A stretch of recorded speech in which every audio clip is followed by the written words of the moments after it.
জান্নাতের সার্টিফিকেট পাওয়া প্রাপ্ত আবু বকর সিদ্দিক রাদিয়াল্লাহু তাআলা আনহু নামাজরত অবস্থায় কান্না করতেছেন। নামাজরত অবস্থায় আবু বকর সিদ্দিক রাদিয়াল্লাহু তাআলা আনহু যখন নাকি কান্না করতেছেন, আল্লাহর নবী সাল্লাল্লাহু আলাইহি ওয়াসাল্লাম জানায় দেয়, আবু বকর তুমি কেন কান্না করতেছো? আরে আবু বকর, তোমাকে জান্নাতের সার্টিফিকেট দেওয়ার পর তুমি কেন কান্না করো? আবু বকর সিদ্দিক রাদিয়াল্লাহু তাআলা আনহু ডাক দেয়া বলে, ইয়া রাসূলুল্লাহ, আমি আবু বকর কেন কান্না করি জানেননি? কিছুদিন আগে আমার দোকান থেকে কাপড়ের দোকান ছিল, আমার দোকান থেকে একজন মহিলা একটা কাপড় নিয়ে গেল।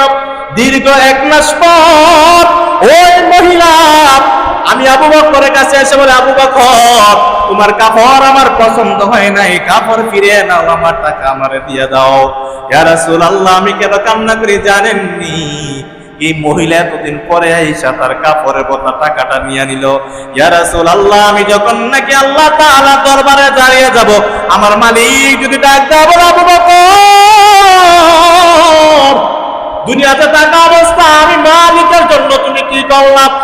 আমি আবু বকর ডাক দেয়া বলবে, ইয়া রাসূলুল্লাহ, আমি বলবো নামাজ আদায় করলাম, রোজা আদায় করলাম, তারাবির নামাজ পড়লাম, রোজা রাখলাম। আল্লাহ তাআলা যদি আমাকে জানিয়ে দেয়, আরে আবু বকর তোমার রোজা আমি আল্লাহ কবুল করি নাই, তোমার নামাজ আমি আল্লাহ কবুল করি নাই, তোমার হজ আমি আল্লাহ কবুল করি নাই, তাহলে আমি আবু বকর উপায় নাই, জাহান্নাম ছাড়া আমি আবু বকর উপায় নাই। এই জন্য আমি আবু বকর কান্না করতেছি।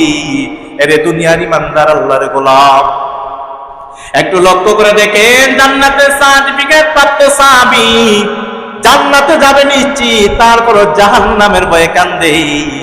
আর আমরা তো জান্নাতে যাব দূরের কথা, সে গেরানো পাবো কিনা জানি না, কিন্তু আমরা জাহান্নামের ভয়ে কান্না করতে রাজি না, ঠিক না? এই জন্য জাহান্নামের ভয়ে বেশি বেশি কান্না করতে হবে।